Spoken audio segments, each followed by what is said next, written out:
Hey guys, I'm Chewy Mew, moving my tripod back, and welcome to another Chewy Mew review, where today we're going to be taking a look at another figure. So we're taking a look at a custom figure, and that is a custom Spider-Man 2 figure, which I repainted into the black symbiote from Spider-Man 3, or the black suit symbiote. I don't know why I said black symbiote. I mean, I guess there's red symbiotes, and yellow, and green, and yellow, and a bunch of crazy colors. Got the Life Foundation symbiotes, but here is this Spider-Man. So I put him on Vulture's display base because right now Vulture doesn't need his base because of the way he's posed. And I put him on here because this Spider-Man won't stand at all. Like if you put him on the ground, he just falls back like that. So this figure, I'm using this is the exact same figure as the one from the, so I'll put an image here of this one custom black suit Spider-Man figure I made using this body. I pretty much painted it all black. Yeah, I painted the figure all black.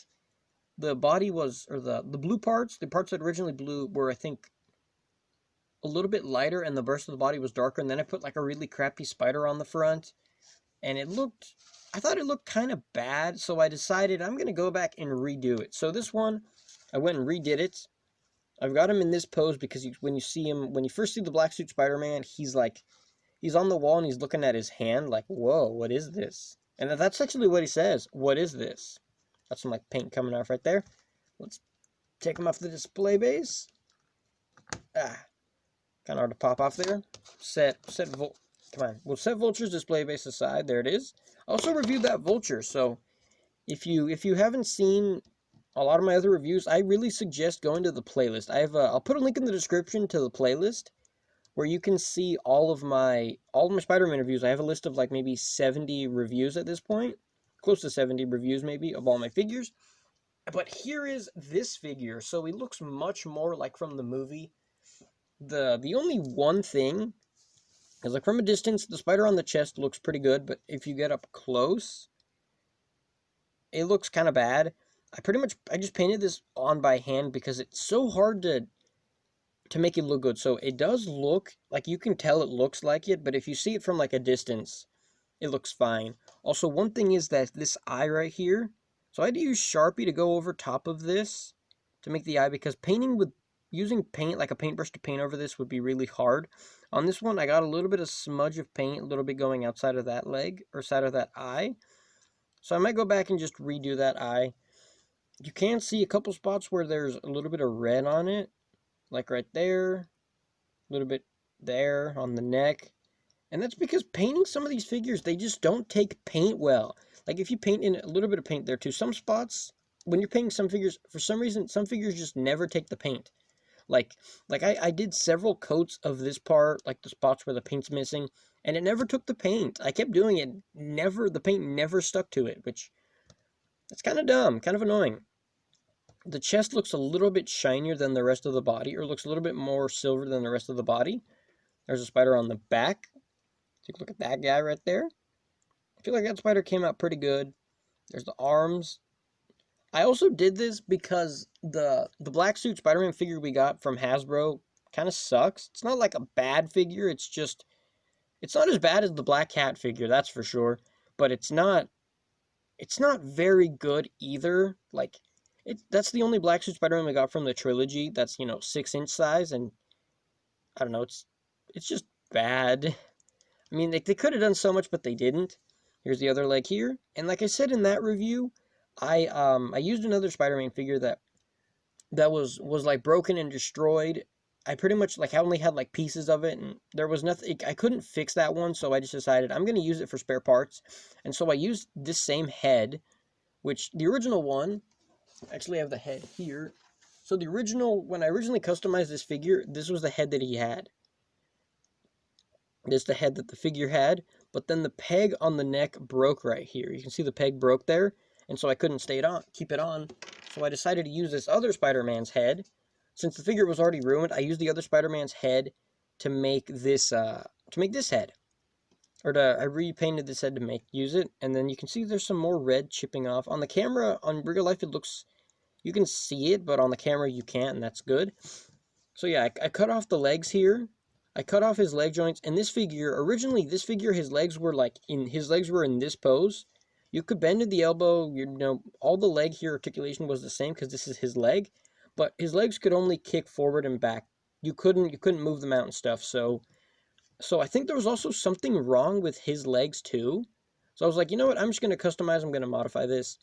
It was a Spider-Man 2 figure. We also had as you can see, the shoulders don't look the same either. This shoulder looks normal. This one looks kind of like sticking out. And that's because this Spider-Man had a gimmick as well. This arm, this is the same arm from this figure, the same body and everything. But this arm wasn't, this arm was only able to rotate like this. And his arm was stuck like this. And he had a web thing here in his arm that you would press a button on his elbow and he would shoot the web.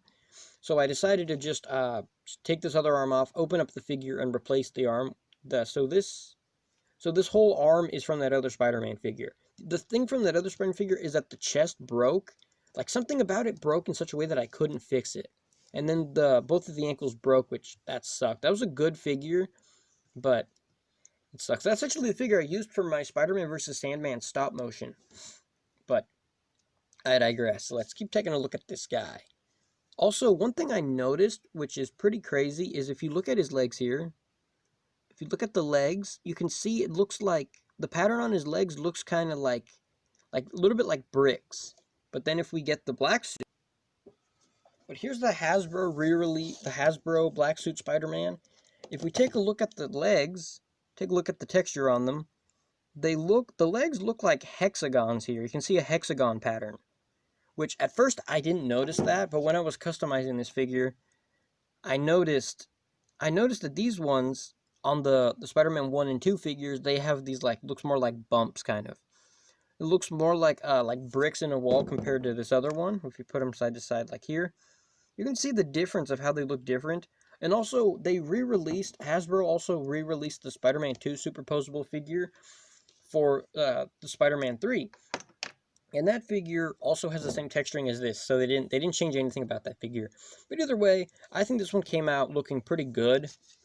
He really needs this display base, because if I try standing him up here, I mean, he does stand, but if you bump the desk, okay, now he's standing, but most times when I put him on the shelf, he ends up just falling forward. This arm here is also kind of loose, which I don't know why, but kind of sucks.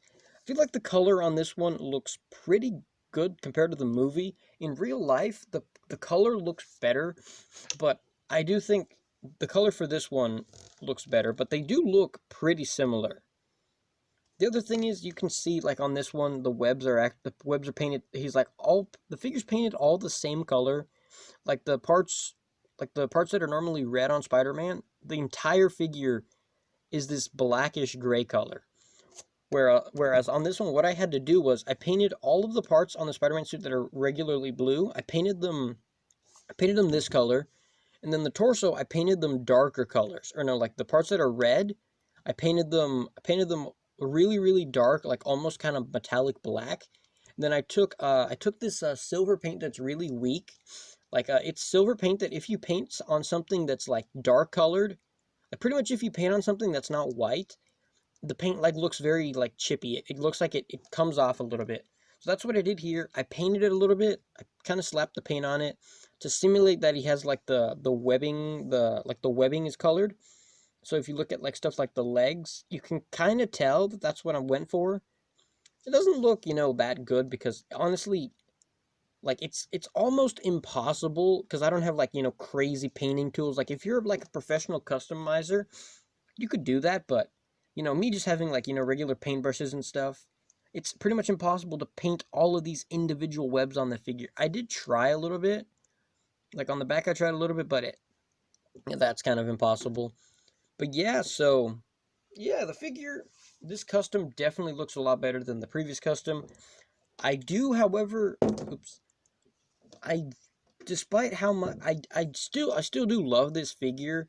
I just played with this so much as a kid. I have just really fond memories about it. It's for being the only black suit Spider-Man from the trilogy that's a 6-inch figure. This figure was it was disappointing, which it's not about him. Put him back, but I lost train of thought right there. But yeah, that figure's kind of bad looking. It's still good, and I still have attachment to it, but But oh yeah, so I prefer the design of this guy. I prefer the way this design looks over mine, obviously. I love the design for this figure, the way he looks, like the sculpting, everything about it. I just wish this figure was bigger. Like even if this figure was just a bigger size to fit with the rest of the figures and just give him like double jointed elbows, I would be fine with that, you know? But well, but yeah, but that's gonna be all for this figure. Let's take a look at his articulation. The strap on my watch keeps coming off. Fixing my strap right there. All right, so his head looks up all the way. Head looks down all the way. I think the paint looked like it was coming off on the face there. I don't think it did. All right, that's fine. The head rotates all the way around. Looks down pretty much all the way. The arms rotate all the way around. They go up all the way. Rotation here in the upper arm. Mine's really stiff though. Yeah, there we go. It rotates around. I'm not going to move it though because it might take some paint off there. Double bend in the elbow, rotation here at the start of his glove, hinge in the wrist, and he can do the web shooting hands. On this side, he rotates at the waist. He doesn't have any articulation in the chest because, you know, he had the gimmick, so he needed he had like a spring arm that his arm would be stuck in this position. Yeah, he had like a web, like a hole in his hand that you'd flick a switch on the back of his elbow and he would shoot a web ball. He'd shoot like a web projector. I think they gave him like a bunch of different kinds that you would shoot him out. I don't remember what else he came with. And so in the body, when you move the arm, it would make like a clicking sound, and then you could move the arm to like aim it and stuff. So that's why I replaced the arm like this for that other arm. The thing is, on the top, it looks kind of nasty. Like you can see where they're put together. They're pretty much just like held together by a miracle. It's kind of funky. But the arms, the legs kick forward and back a little bit. He can do the splits, because of course he can do the splits. His arms kind of blocked it there a bit. He can't rotate in this. I can't rotate this leg around like this because I had to. Ooh, I feel like I'm going to break it. So no, you can't rotate the legs here. Double bend in the knee. Pretty good double bend in the knee. Rotation here in the boot. A hinge in the foot. The toe bends forward, and the ankle bends left and right back. You can see some paint came off of it.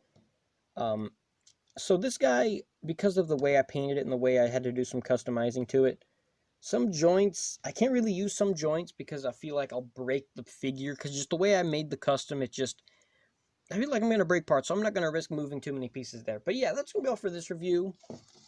Put him back on this display base. Or no, let's not put him on the display base. But yeah, that's going to be all for this review. Let me know if you think this custom figure looks better than the previous version. I think it looks a lot better than the previous one. The previous one looked pretty much all black, which looked kind of bad. But yeah, that's going to go for this review. I will see you guys in the next review.